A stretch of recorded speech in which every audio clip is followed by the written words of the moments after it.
Hi, good morning and welcome to our Insight60 series. My name's Stephen Shield and I'm your host for today, and we're delighted to have 198 people have registered for this webinar today, so we'll see how many people actually join us, but we're hopeful for a good turnout for what will prove to be a very interesting session. So this Insight60, what is it? Well, it's 60 minutes of insightful and interactive webinar chat focusing on the energy transition. I guess if you've had a look at what we've done previously, you'll see that we've invited leaders and industry experts to the series to really look at the challenges and the many solutions emerging to help guide us through this energy transition. And the format's pretty simple. We have 30 minutes of insight from our keynote speaker. Then we have a very illustrious panel to help quiz the speaker. Clare will join the panel as well, and then we'll open the forum to the floor for at least 20 minutes of conversation, discussion, and you'll be able to ask your questions directly to both Clare and questions to the panel as well. So remember, this session is designed to be very interactive. Please use this opportunity to come forward with your questions to Clare. If you're uncomfortable asking your questions, post them up in the Q&A anyway, and I'll pick them out and make sure that we get some of these questions aired. So you can see the housekeeping slide. Before we hear from Clare, I need to go through some of these housekeeping points so that everyone understands how we operate. All attendees are automatically muted. Your camera is not turned on. Please, in this instance, use the Q&A function to type in your questions. I would encourage you to submit questions throughout the presentation, ready for the 20-minute Q&A round. That way we can get things teed up and come to you directly and efficiently. And we are recording this session today, so if that's an issue for anyone, you don't feel comfortable with being recorded, then you're quite welcome to not join us, but just for posterity, we do record these sessions and put them up on our website. So Clare Lavelle, welcome to Insight60. We're very happy to have you. Can you give the audience at home a short introduction on who you are and what you do? Great. No, thanks, Stephen. So I lead Arup's energy business in Scotland. I'm also a director of Scottish Renewables. I've got a background that's actually very diverse across the energy sector, but I've got a particular focus on offshore wind, the energy transition and hydrogen. And I'm involved in a number of key projects in the hydrogen space, which include supporting Scottish Government on their developing hydrogen policy, which is really what I'm going to be talking about today. But I'm also involved in some other key hydrogen projects, some of which I've dropped in my presentation to touch on as well. Super. Delighted for you to be with us to share all of that. So if you're ready, I'm now going to hand over the driving wheel, the steering wheel to you, Clare. Over to you. Your 30 minutes for your presentation starts now. That's great. No, thanks, Stephen. So I think I wanted to start with a little bit of wider context, which really is that the very long anticipated hydrogen economy is now within touching distance. So there's consensus from the Climate Change Committee, from UK and Scottish governments that hydrogen is going to play a key role in decarbonising our energy system. It was point number 2 in Boris's 10-point plan. And I'm sure that some of you are wondering why, after so many false starts, now is the time that this industry is going to come of age. In a way, we've kind of heard it all before, because people have been talking about the hydrogen economy since the phrase was coined in the 70s. And the answer really is net zero, and what that represents in terms of increasing ambition and urgency in tackling climate change. So the requirement to wholly decarbonise our energy system means that we can no longer hide in the 20% and ignore the really difficult to decarbonise industries. And that's actually where hydrogen really comes in. It's got the potential to be a viable solution for applications where electrification just doesn't work. But it also means that we need a major shift in our energy system with this increasing reliance on electrification. And that creates massive challenges, both in investing and delivering all that new infrastructure that we need to be able to increase electrification, but also efficient management of our system. And that's because we've never had an energy system with just one vector, electrons. The resilience of our system has been dependent on its diversity, and a hydrogen economy will really complement increasing electrification by offering that diversity. So the question isn't, is hydrogen the solution? It's actually, what does that hydrogen solution look like? Is hydrogen just going to be about targeting really hard to decarbonise applications like industry, heavy goods vehicles, or is it going to replace hydrocarbons at scale and even heat our homes? And for Scotland, the question really needs to be, how do we make the most of our natural capital, and in particular our huge green energy resources and skills and capability in the oil and gas sector to maximise our economic gain? So in Arup, we were asked this particularly challenging question last year by Scottish Government, Scottish Enterprise and Highlands and Islands Enterprise. And Scottish Government recognised that hydrogen is going to play this key role. They're developing their policy framework, so the hydrogen policy statement, which has been released, and the hydrogen action plan, which is imminent. They asked us to undertake this hydrogen assessment to inform their policy development. Okay, and so the hydrogen assessment really was threefold. So it set out a hydrogen baseline, talked about which aspects of our natural capital, our skills, supply chain, resources, infrastructure, energy use would influence what a hydrogen economy would look like in Scotland. We also did some scenario development. So we wanted to set out the distinct and diverse ways in which a hydrogen economy might develop out to 2045 in Scotland. And then we undertook an impact assessment where we identified the socioeconomic benefits of those scenarios. And to inform the baseline, we looked at the evidence, but we also took really extensive engagement with industry. And because the hydrogen economy touches on pretty much all parts of the economy, we had an incredibly diverse set of stakeholders, from the renewable developers that were producing offshore wind through to the gas network operators, right down to all the key users of hydrogen in heating homes and transport, and pretty much everyone in between. So I'm going to start right at the start, assuming that some of you are reasonably uninitiated to the subject, and then build on the detail. So hydrogen is the simplest, most abundant element in the universe. It's got very high energy density by weight, but is also very light, meaning its energy density by volume is low. And hydrogen fusion is the power of the sun. But actually on Earth, it only occurs naturally when combined with other elements, so water, H2O, or methane, CH4. And due to this, sometimes people describe it as an energy vector. We can't go out and dig or drill for hydrogen. We have to input energy to create it in its elemental form prior to storing it or using it. And use of hydrogen in the energy system isn't very novel. Actually, in Scotland, hydrogen has been used as an energy vector since the 1900s. And back then, we produced it from coal in large gasworks to create towns or coal gas, which was 50% hydrogen. And even today, hydrogen is used extensively as an industrial feedstock, and it's produced in great quantities in industrial complexes like Grangemouth. And because a picture speaks 1,000 words, here's a visualization of the role that hydrogen can play in the energy system. So we can produce it in a variety of ways, either using water and electricity or from methane, and I'll talk about those in a little bit more detail. We can transport it like any other gas in a pipeline, which is great and cheap over long distances. But you also transport it in road tankers over a shorter distance, or in vessels as well. If stored correctly, it can stay in place over long periods of time with very little leakage or degradation.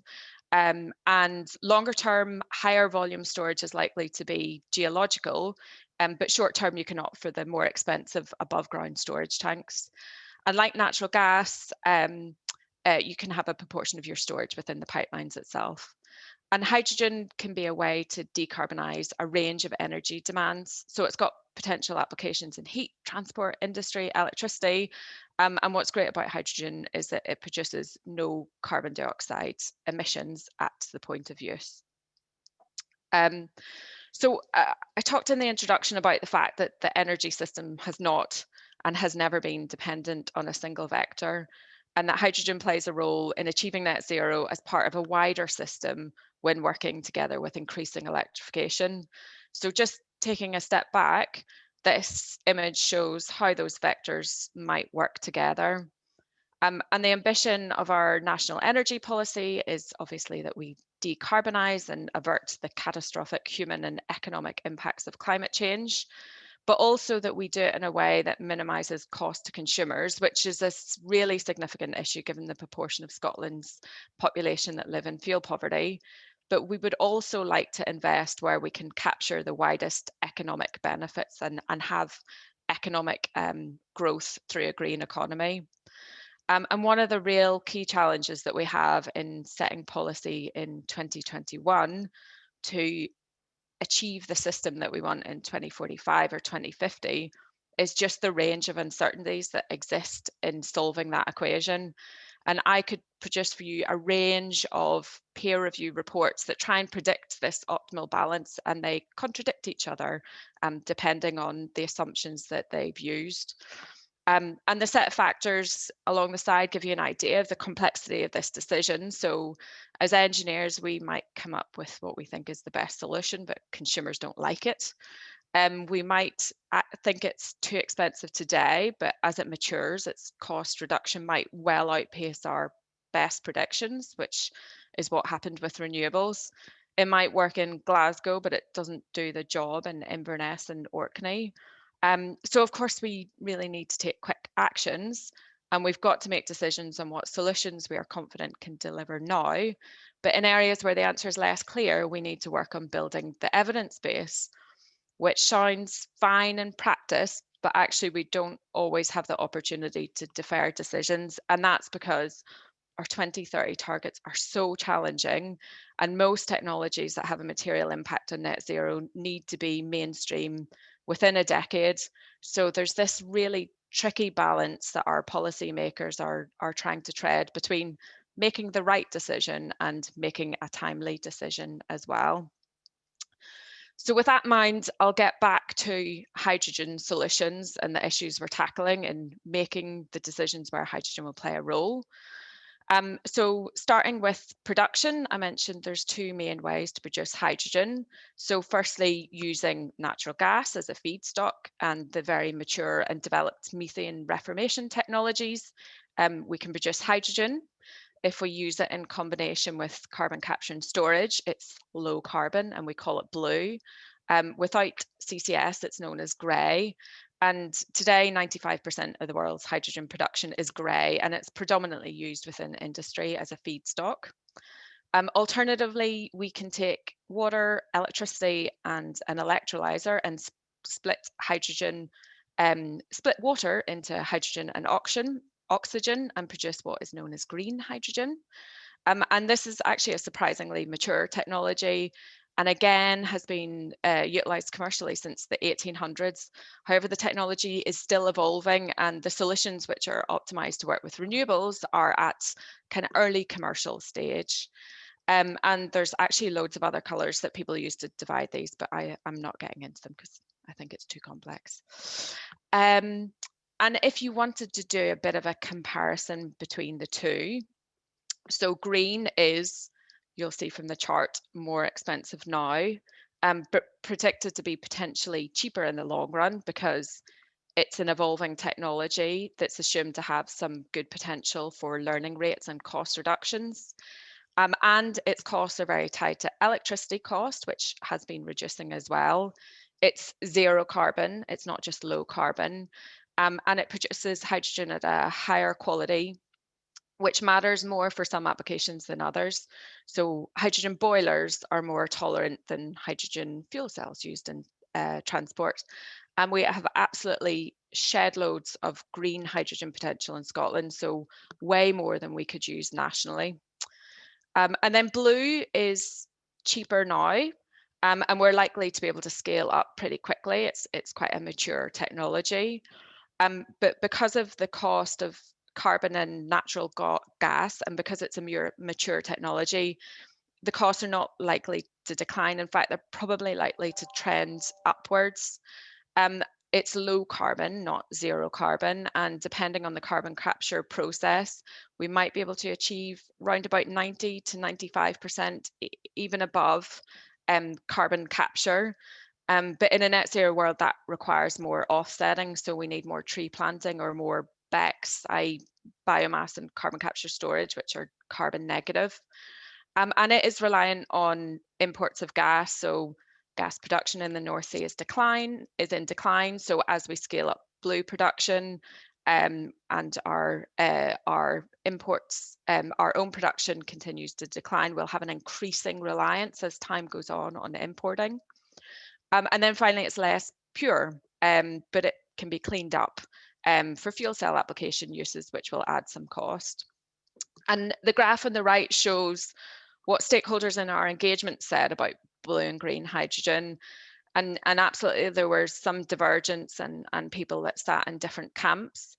But I think the general view and consensus was that green was definitely the ultimate solution, that was where we needed to get to. But there was the potential for blue to play a key role in the short term. And I mentioned before some of the challenges that we are having in determining the applications where hydrogen best fits. So this image shows a bit of a simplified view of confidence of where hydrogen applications are the better solutions relative to the alternatives. So existing hydrogen uses which are using grey hydrogen are likely to be fulfilled only by hydrogen and should be switched to blue or green. But in transport, there are some applications such as heavy goods vehicles and trains where electrification is really challenging, and hydrogen might be economically or technically the best option. And then we move on to heating of all forms, and the jury's really out, and I'll talk about that more a little bit later. And then finally, there are applications like personal transport, where EV is so far behind that it seems unlikely that hydrogen will play a major role in the short term. And power generation, where in Scotland we've so much renewables that there's probably less of a case for an application. So on transports, I mentioned heavy good vehicles, and electric alternatives aren't really quite there yet. So the weight of HGVs offers some real challenges for today's battery technology. Hydrogen offers some quick refueling, just like conventional vehicles, which is great for HGVs and other commercial vehicles where you don't want to spend extended time waiting for your vehicle to charge. Hydrogen is probably also good for back to base fleets, so commercial, public sector, things like buses, where you don't need an extensive refueling network. You just need to be able to produce hydrogen in a small number of locations where your fleet is based. But there are more broadly challenges around infrastructure. So for heavy goods vehicles, we're likely to require a network of refueling stations that follow their routes. And because heavy goods vehicles generally move across Scotland, the UK and the EU, we're likely to be reliant on developing a refueling network across the EU as well. Public sector fleets are really important in terms of securing demand in the short term. And one of the big issues that we have in kickstarting this industry is matching supply and demand. So creating a secure supply and creating a secure demand that you can create the business case around. And the Aberdeen Hub is a really great example of a growing public sector fleet that's creating a demand, and they've started from the Aberdeen buses projects to grow and grow the local demands. Cost is definitely a consideration, and one of the benefits of hydrogen in transport is that transport fuel has a higher cost base than gas does in heating. So actually using hydrogen in transport is an easier economic case in the short term than for heating applications because it confers a premium. Hydrogen, sorry, and then I think the other thing that I want to talk about was hydrogen trains as well, where they might be a good solution. So in particular on remote routes, it's likely to be more cost effective to use hydrogen rolling stock than to invest a huge amount of capital to electrify a remote and not well utilised lines. And Transport Scotland's decarbonisation plans assume that some of the extended lines in Scotland will use hydrogen as a solution. So the image that I've got here is an Arup and Arcola project funded by Scottish Government and the University of St Andrews, where we're going to be working to refit existing rolling stock with a hydrogen drivetrain to demonstrate the train on the Bowness and Kinneil Heritage Railway line just in time for COP26. And that's also about demonstrating the technology, but demonstrating that Scotland has got the supply chain and the capabilities to be able to deliver that type of project. And I said I would come back to the very controversial heating topic. And the reality is there's no easy solution for both for heating, and both hydrogen and electrification and a combination of both are being considered. So I think electrification on the face of it seems like the obvious solution. If you produce green electricity, why not use it directly in a very efficient heat pump? But the graph on the right, which looks at the seasonal trends in heating relative to the seasonal trends in transport in hydrogen, shows that the seasonal nature of heating creates a real challenge and a real demand for storage, which actually electricity doesn't really do at all well over these longer timescales. It will also require, so mass electrification of our heating will also require a huge investment in growth of our electricity network to be able to serve that demand. And it's quite impactful on consumers. So to adopt a heat pump, it needs consumers to have very energy efficient homes. And it can require them to implement some substantial upgrades to their wider heating systems. So they might need to change out their radiators for oversized radiators. So hydrogen can be injected in the existing gas network. You could do it 100% at 100% hydrogen, and then you would need to change out consumers' existing boilers and replace them with hydrogen ones. But you can also inject up to 20% by volume within the existing gas network and keep using existing appliances. So you've reduced the carbon intensity of the gas, but you don't really need any downstream consumer changes. It requires all consumers to switch at once if you're going to 100%.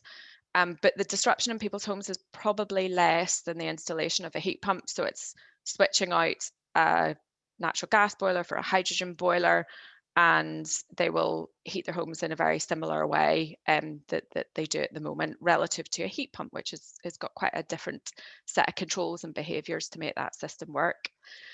Hydrogen obviously deals really well with interseasonal storage, and you've got the benefit of utilising an asset that you already have. So you've got the existing pipes in the ground. You don't need to keep investing in new infrastructure to serve that.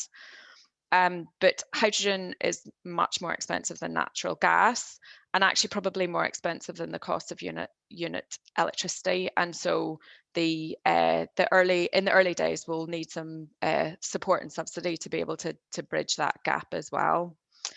So the image that I've got in here is the H100 project in Fife. It's led by Scottish Gas Networks. Arup are supporting it in the design and development. And it includes the installation of a purpose-built hydrogen network, which aims to connect up to 300 homes in Methil to supply with 100% hydrogen, funded by Ofgem and Scottish Government. And the reason why it's a new gas network is because for this trial, the idea is to allow consumers to be able to opt in to the trial. However, longer term, the idea is repurposing the existing gas network. However, at the point at which you do that, you've got to mandate a change. So people have to switch to hydrogen boilers or use an alternative system to heat their home. And this project is really about building the evidence base and understanding consumers' views on hydrogen to understand if this is a solution that we can roll out. And I just wanted to give you a bit of a context about what's happening in the global picture of hydrogen. So Scotland and the UK aren't alone in recognising the potential for hydrogen. Development of a hydrogen policy framework and commitments to development of the industry are coming absolutely thick and fast. And the focus of each strategy tends to be focused on the creation of an indigenous market that align with that nation's natural capital. So, for example, if you look at Japan, the Tokyo Olympics had a really strong hydrogen flavour with a particular focus on transport and fuel cell applications, which is a real match with their manufacturing capability. And they've committed 1.3 billion euro equivalent for research in that sector. And they're cooperating with Australia, whose focus is on the production of hydrogen to support the energy poor demand Japan that can't produce all of their own hydrogen. Again, South Korea, very transport focused, not surprising given their car industry, and they've got a target of 6.2 million fuel cells by 2040. And then back in the EU, we're seeing some really strong coordination across the bloc, but in particular, strong commitment from Germany, the Netherlands, Norway, and Germany have a target of 5 gigawatt of green hydrogen by 2030. And have committed 7 billion euros in investment to develop their home market. And again, we've seen this emerging trend in the need for international coordination. And there's countries like Germany that actually can't supply their own energy needs to be able to achieve net zero with their renewable resources. So they recognise that in the longer term, they need to import hydrogen from other countries to meet net zero. And they've committed 2 billion to being able to create that market, that import market for hydrogen as well. But I guess what does all of this mean, particularly for Scotland? So, you know, the Scottish hydrogen story, you know, obviously isn't just about decarbonisation. It's about using Scotland's natural capital to achieve a just transition. And what does Scotland have that is unique? So firstly, we've got the natural resources and the infrastructure that we have for both blue and green, which is relatively unique, and we've got potential for both, which offers us some resilience. In terms of the blue hydrogen story, Scotland plays a key role in the existing gas market. Our resources, infrastructure, skills mean that we'll be able to benefit from our hydrocarbon potential in a more sustainable way. And the green story is around this just huge natural resource that we have in onshore, but particularly offshore winds, as well as marine renewables. And our offshore wind capability is just an order of magnitude beyond what we could use in Scotland and the UK. So hydrogen might offer us a route to export in a European market. So for countries like Germany that recognise the need to import. And of course, we've got existing skills in both oil and gas and renewables that are transferable into this sector.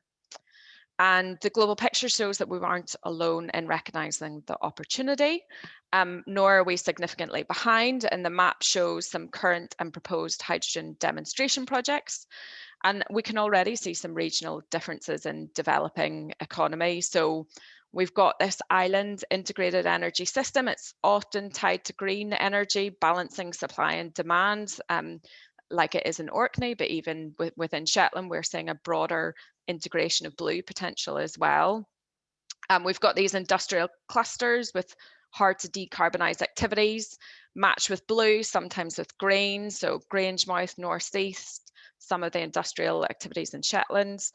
And then we've got urban areas which are dense demand and transports, gas heating, got issues around air quality, and looking at downstream demand solutions as a priority.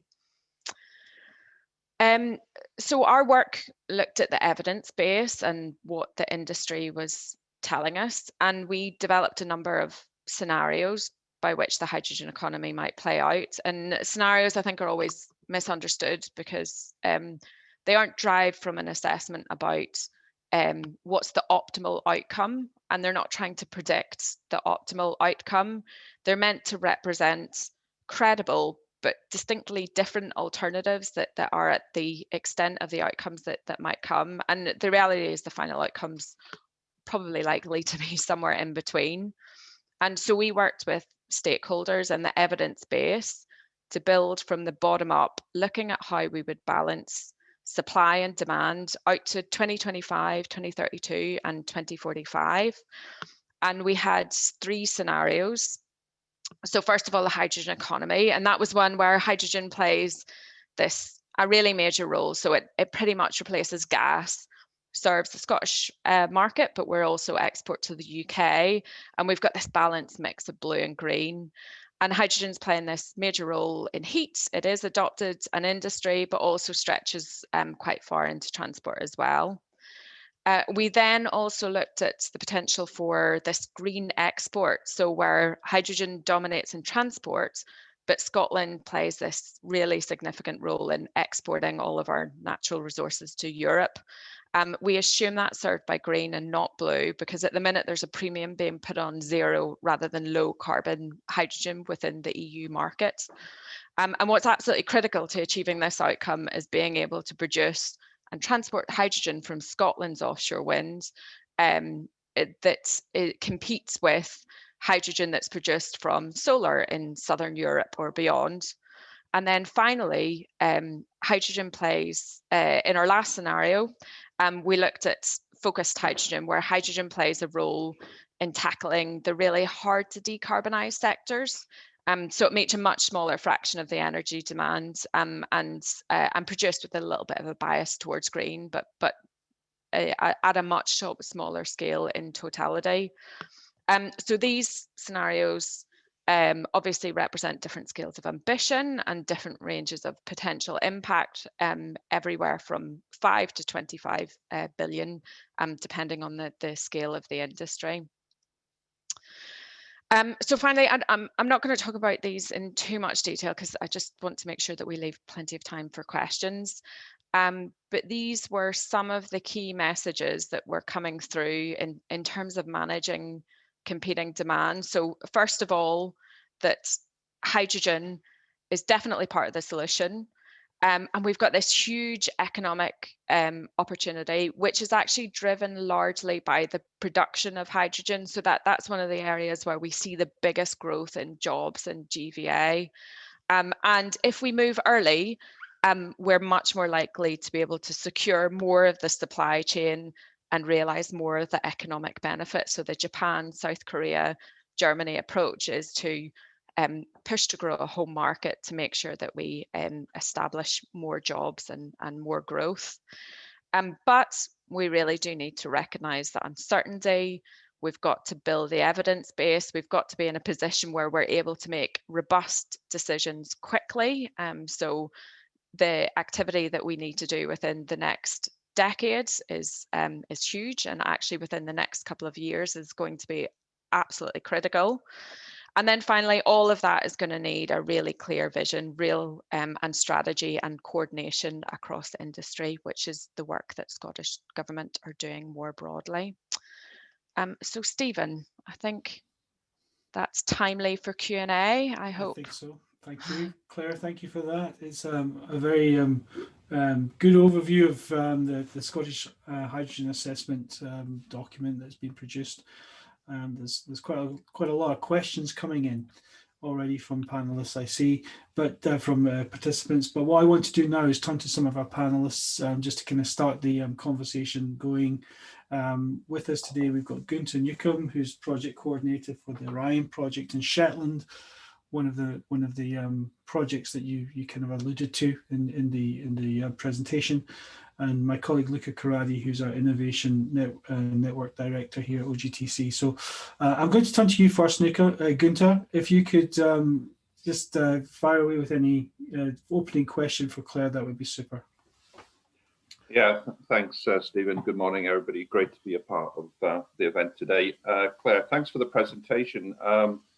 Obviously, you know, I've got oil and gas background for quite a long time, and one of the questions I'd like to ask you is around repurposing. Both the government and regulators talk a lot about repurposing of offshore infrastructure to sort of like stop decommissioning totally and actually repurpose some of these topsides and create hydrogen plants and then export the hydrogen through the gas pipeline infrastructure. Yeah. So when it comes to repurposing, there's a lot of people talking about it, but there doesn't seem to be a lot of things that are actually happening. What do you think there needs to be done to actually get a little bit of impetus behind repurposing of offshore infrastructure? Yeah, I think so.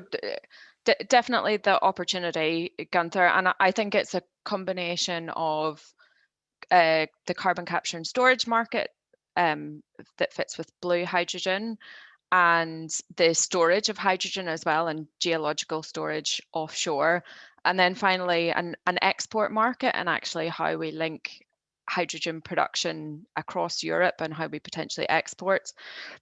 And I think all of those offer a really good potential to repurpose assets.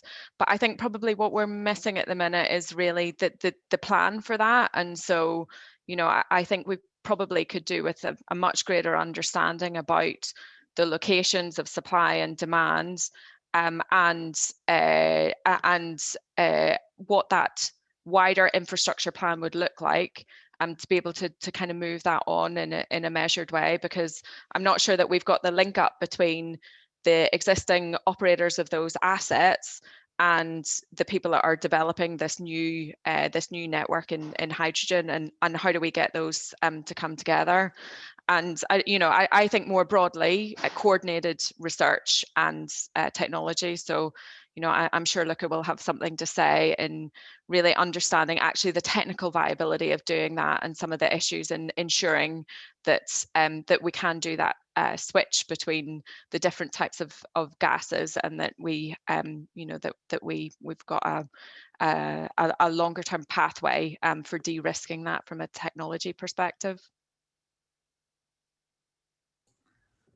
Since you mentioned me, I totally agree on the need of a plan and to have an end-to-end vision for that. So we make sure that we have applications for hydrogen to justify the investment in the production infrastructure, and at the same time we need to make sure that we do have a production infrastructure to justify the investment in the consumer and the use part of it.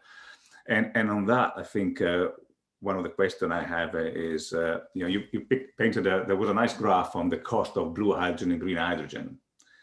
And so wondering, does that cost going down is based on the economies of scale and economy of skills, and or does it include, well, which is hard to include, I guess, potential for technology innovation? And talking of technology innovation and saying that because in Agile GTC we've seen a number of very interesting, very early stage new technologies for both blue and green that potentially can change that cost curve. And I think that not factor in, I don't know how it could be, but you know. Yeah, so all of the above, Luca. So I mean, you've got an industry that's really right at the start, and so I think there are all sorts of routes for potential for cost reduction. So that will be a combination of just scaling up, and actually the economies that you get for just producing lots more electrolyzers. But it will also be innovation as well, and I absolutely think that we will improve and optimize that technology to drive down the costs. I think what is really of note is that the costs of hydrogen production are so dominated by electricity costs. So the electrolyzer technology and the integration of the technology has got a key role, but we really need to be able to drive down the cost of producing electricity. And actually what's quite interesting, I think, for hydrogen and offshore wind, so the government's got some really ambitious plans about what offshore wind is going to do to deliver net zero. So, we started with 75 gigawatt from the Climate Change Committee, but now they're saying 100 gigawatt plus. Because of some of the tensions that we've got in marine planning, it's likely that 100 gigawatt of offshore wind will need to move further and further offshore into floating territory. And really, that's a bit of a game changer and where hydrogen might come in. So being able to optimize projects around, are they just exporting electricities with a cable to shore for 150 kilometers, or are they doing a combination of export of molecules and electrons? Are they exporting to a European market as well? And that's a bit of I think, a more disruptive way of thinking of looking at that market, and something that's that I think we're really going to have to understand in the coming years. And that's a very good point, because to cut it simply, beyond certain distance, a pipeline transporting hydrogen is more convenient than a cable transporting electricity. Yeah, That's also where the link with the oil and gas industry and its supply chain could be an advantage for the region, being able to transfer those skills and capabilities of building those assets and operating those type of assets offshore. Absolutely, and comes back beautifully to Gunther's original comment, which was, can we reuse those assets, and is there the economic case to do that? So I think that's something we really need to focus on in terms of longer term delivery plans. Yeah, and if I can make a last comment on the innovation as mentioned before, I think you mentioned how Scotland has a huge potential of green renewables resources to produce hydrogen, potentially export the hydrogen. I think we should also focus and invest in the supply chain, the technology, because, as you said, hydrogen is still in the early stages, and there's a lot of room for technology innovation. So by leveraging the existing oil and gas technology ecosystem that we have around the industry and transition that towards hydrogen, we might have the opportunity to become an exporter of hydrogen-related technology, which is in high demand all over the world, in addition to export hydrogen potentially. Yeah, wholly agree. And, I think the whole point about we benefit by moving quickly because we're much more likely to secure that broader economic benefit by really building up our supply chain, our skills. And I agree with you, Luca. I mean, it would be great to attract an electrolyzer OEM, and that would definitely provide lots more jobs and economic benefit. But Scotland, that we're a service and skills economy, and I think lessons learned from the oil and gas industry and the value that we get from people and technology and those kind of high-end jobs, that's really a large part of what drives our economy at the minute. And I think that's got to be something that we really focus on. I think something I'd like to add to the discussion there is also, transporting of hydrogen for export into Europe. And I mean, I can see a number of questions about, German requirements as an example. I mean, obviously, there's more than just pipelines. We need to look at sort of transport via tankers as well. And I know that OGTC are already involved with the Scottish Government and others, which includes the Orion project, in looking at LOHCs, so liquid organic hydrogen carriers. So I think tanker export is something we also need to look at, because there's only certain gas infrastructure that actually connects the UK currently to Europe. And obviously, if you want to transport hydrogen from Scotland into Europe, then you may need to invest in other gas infrastructure on top of looking at tankers. So I think, as you said right in your summary, Claire, a holistic view of the whole energy requirement, both for the UK, Scotland, obviously, and then what surplus then could be exported needs to be looked at in a really holistic way. So I think looking at tankers and tanker export is also quite important as well. Yeah, I agree. And I think maybe I was a bit remiss in not touching on vessels, which are a large carbon contributor. But I think the really key role of the port, because hydrogen has got potential for decarbonising vessel transport itself. So, as a supply to vessels, but ports and refueling infrastructure have a really potential role in terms of a wider export market. And so, places like Shetland, where, we've got this connectivity to green, blue, and the ports, and that kind of central location. And there are other ports like the BBC, other ports across Scotland that can play some really important roles in that as well. So, I think these kind of industrial hubs of hydrogen, both in ports and industrial clusters, are going to be really important focus. Okay, thank you, panel. And Claire, you're now going to officially join the panel. We're going to open up to questions from participants. Any panel member can dive in and ask and answer the questions. Participants, what we're going to do now is look at the Q&A function. There's been about 20 odd questions posted up there. I'm going to ask my colleague Hannah to unmute you to have the opportunity to ask a question. If you can make it the one question that you want answered, and some people have posted more than one question, just in the interest of time, pick the one that you want really to focus on. any anonymous comments or questions we'll deal at the end, and I'll read them out. So Hannah, could you unmute David Scrimgeour, because I see he's made a comment about Germany, and he has a question in particular about exports. So David, are you happy to ask your question, please?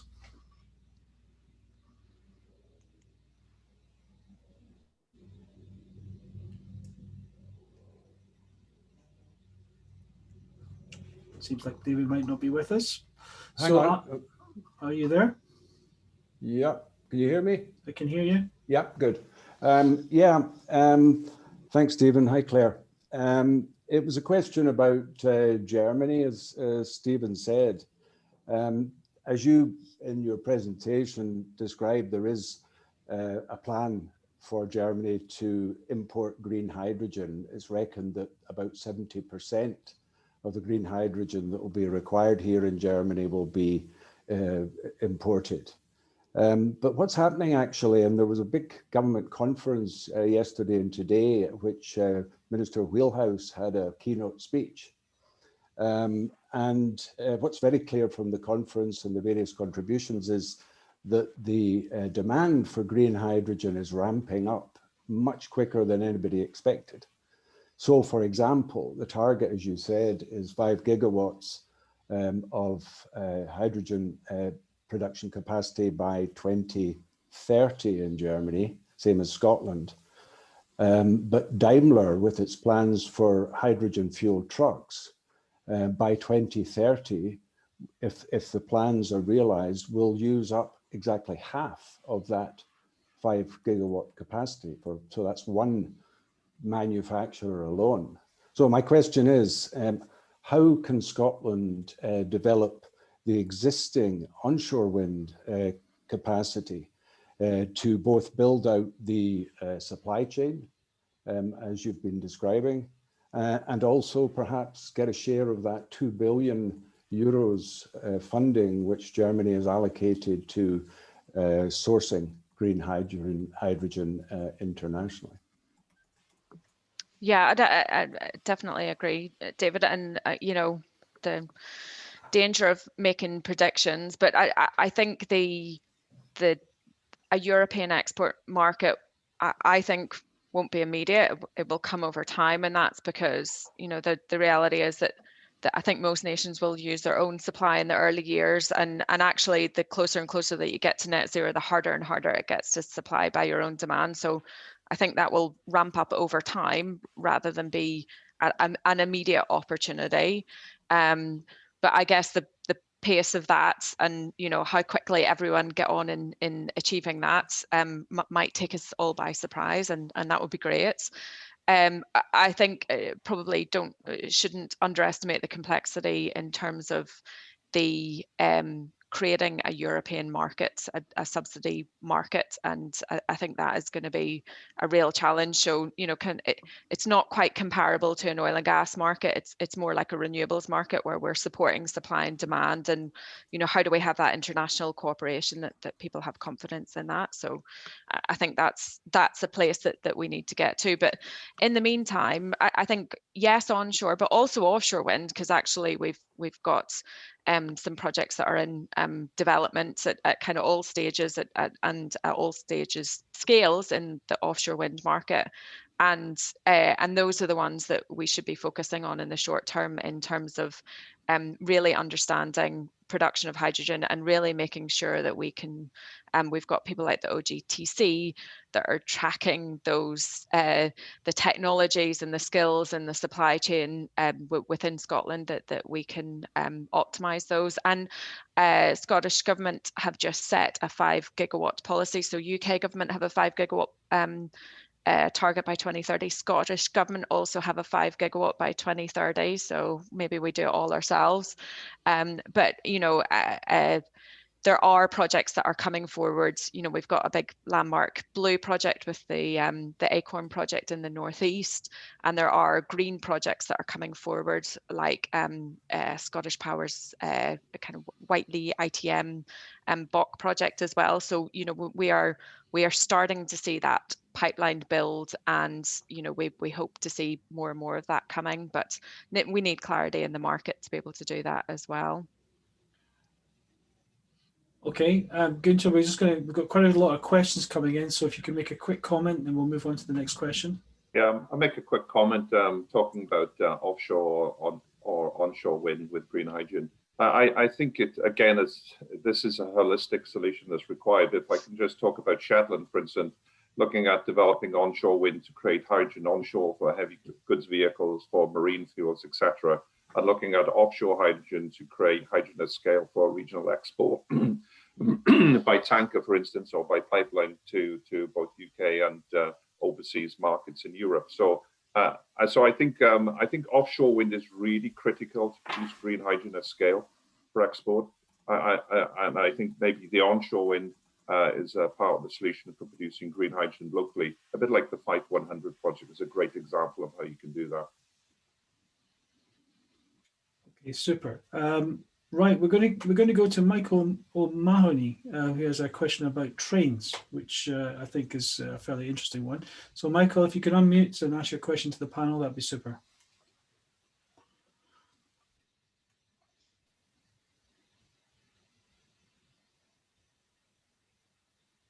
Okay, having some difficulty. Hello, can you hear me? We can hear you now.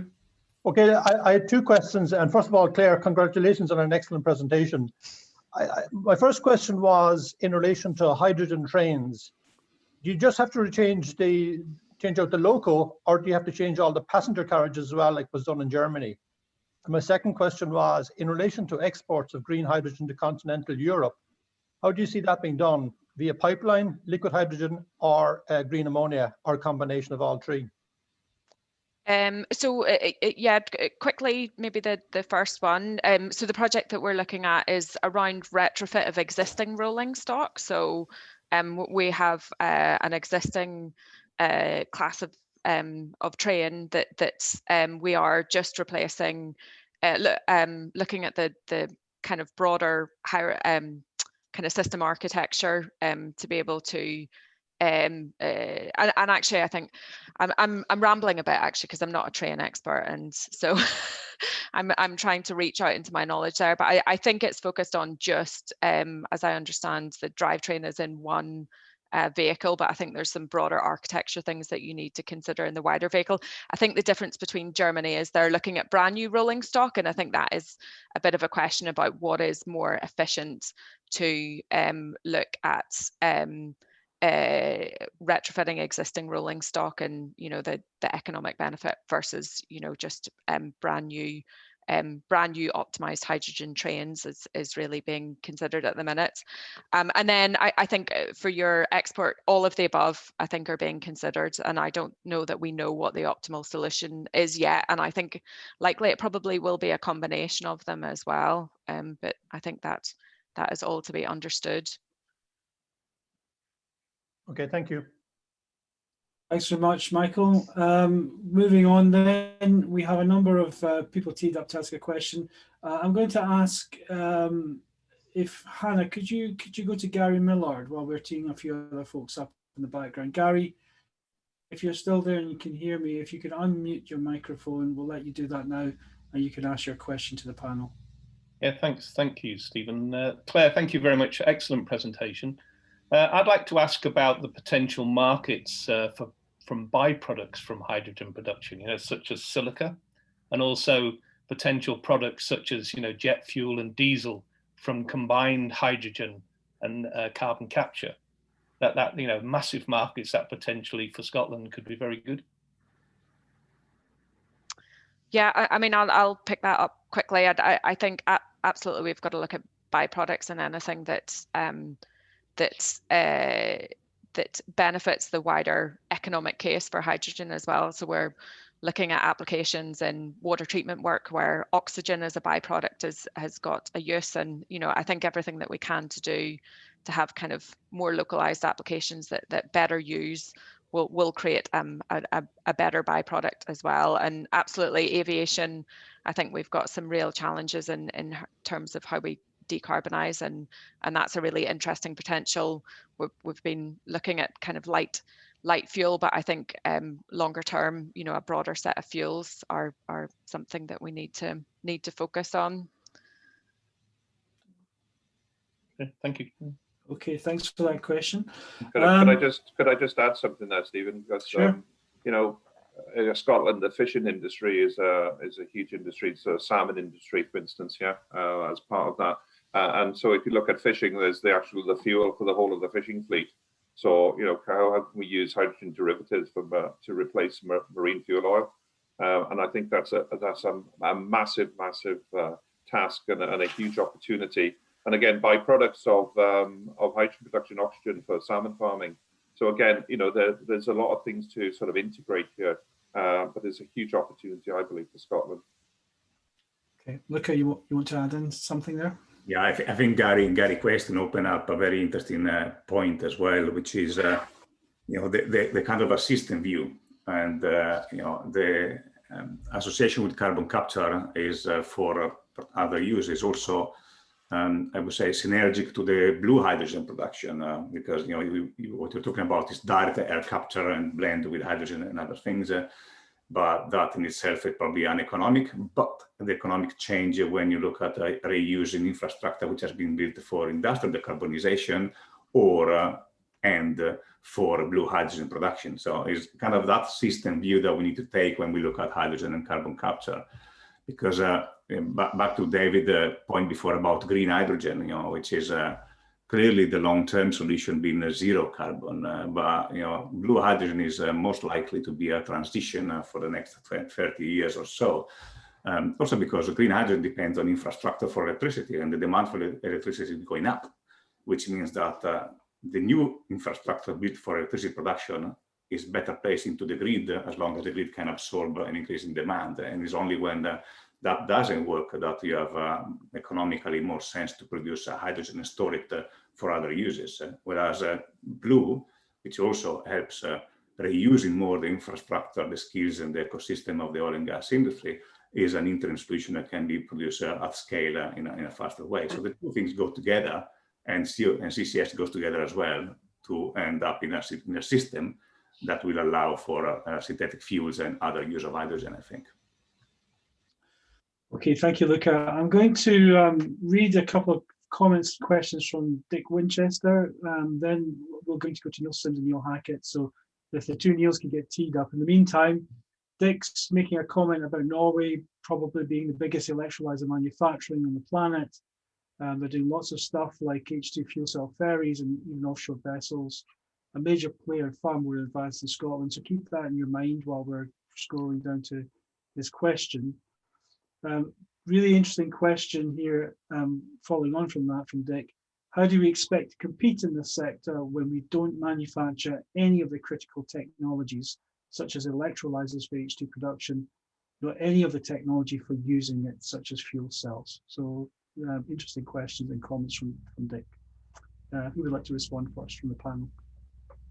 I can give it a starting point. I think, Rick, is why there's a global competition for hydrogen. All the countries, the EU and other countries beyond that, having a hydrogen strategy. So I'm not sure how much behind the hydrogen we are. Is you know, that tend to change almost on a weekly basis based on the latest announcement of the latest project. But clearly, it is a big market. And therefore attractive to many. And many countries have different sources to produce hydrogen. Scotland, of course, has the advantage of you know, wind and tidal. Other countries have you know, hydro, like Norway, or geothermal, Iceland. So it would be a different market when you produce it, and every country will try to produce it domestically first. The technology point is very important, and is you know, echoing what I said before. How do we invest to make sure that the technology innovation we can invest in and scaling up and ensuring a local content on the technology to produce hydrogen, and in addition to the service and to the infrastructure deployment industry. That would be, I think, a key to support and sustain a just transition from the oil and gas industry to a different net zero energy mix. Yeah, oh. Carry on, sorry. I mean,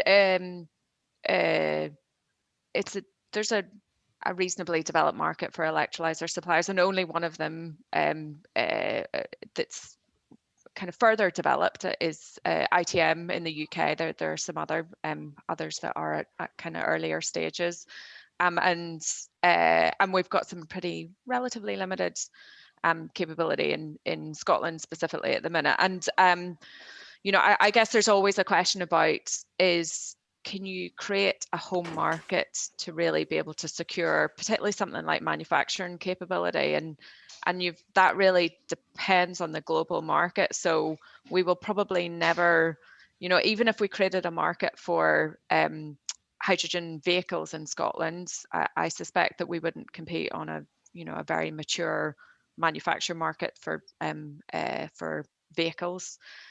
So, you know, whether or not we can create the right conditions to attract an electrolyzer, I think that's probably a good question, but would definitely create a lot more economic benefit.